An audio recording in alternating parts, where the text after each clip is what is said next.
அன்பார்ந்த இணையதள நேயர்களை www.qcrc.in இணையதளத்திற்காக நியூஸ் தமிழ் செய்தி அறிக்கையில் உங்களை சந்திப்பதில் பெருமகிழ்ச்சி அடைகிறேன்.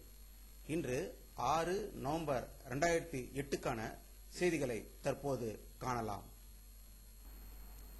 இலங்கை தமிழர் பிரச்சனையில் சுதந்திரமாக செயல்பட வருக வருக என்ற அழைப்பு விடுத்துள்ள முதல்வர் கருணாநிதி, என்னை காட்டிலும் வீரமிக்க தலைவர்களை அழைப்பதோடு நான் ஒதுங்கி நின்று விடாமல் அவர்களுடன் இணைந்து பணியாற்றுவேன் என்று உறுதியளித்துள்ளார்.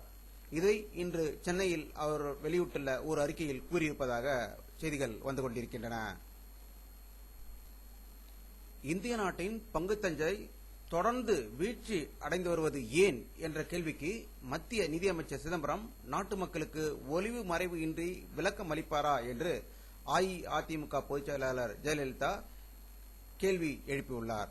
இதற்கான பதிலை மத்திய நிதியமைச்சர் சிதம்பரம் வெளியிட வேண்டும் என்றும் அவர் இன்று ஒரு அறிக்கையில் கூறியிருக்கிறார்.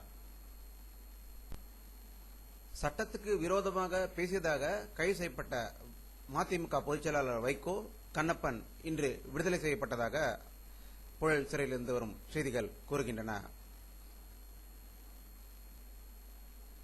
79 வயதாகும் பாராளுமன்ற சபாநாயகர் சோம்நாத் சாட்டர்ஜி திடீரென்று நெஞ்சுவலி காரணமாக புதுடெல்லியில் உள்ள ராணுவ மருத்துவமனையில் அனுமதிக்கப்பட்டதாக டெல்லியிலிருந்து வரும் தகவல்கள் தெரிவிக்கின்றன. புதிய விமான நிலைய நிர்வாக கொள்கையின்படி இந்திய ஏர்லைன்ஸ் சம்மேளனத்தில் இடம்பெற்றுள்ள விமான நிறுவனங்களின் மொத்த விமான நிலைய பணியாளர்கள் 28,000 பேரில் உடனடியாக 8,000 பேரை பணி நீக்கம் செய்ய வேண்டிய கட்டாயத்தில் உள்ளதாக விமான போக்குவரத்துறை அமைச்சகம் கூறியுள்ளது.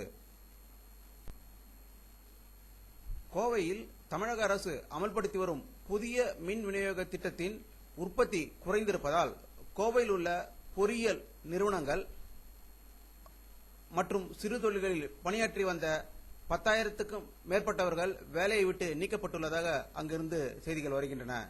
இதே வேகத்தில் போனால் 1,00,000க்கும் மேற்பட்டவர்கள் வேலை இழப்பார்கள் என்று அஞ்சப்படுவதாக கோவையிலிருந்து வரும் தகவல்கள் கூறுகின்றன. தூத்துக்குடி அருகே இன்று காலை காரும் லாரியும் நேருக்கு நேர் மோதிக்கொண்ட பயங்கர விபத்தில் 4 பேர் விழுந்ததாக தூத்துக்குடியிலிருந்து வரும் செய்திகள் கூறுகின்றன. கிளிநொச்சியில் உள்ள முக்கிய நகரமான அக்கரைக்குளத்தை பிடித்துவிட்டதாக இலங்கை ராணுவம் தெரிவித்துள்ளது. அக்கரைக்குளம் முழுமையும் ராணுவ கட்டுப்பாட்டுக்குள் வந்துவிட்டதாக ராணுவம் கூறுகிறது. இந்திய ஆஸ்திரேலியா 4வது டெஸ்டில் முதல் நாள் இந்தியா 311 ரன்கள் எடுத்து 5 விக்கெட்டை இழந்திருக்கின்றன. சச்சின் டெண்டுல்கர் 109 ரன்கள் எடுத்து சாதனை புரிந்திருக்கிறார். இத்துடன் இந்த செய்தி அறிக்கை முடிவடைகிறது.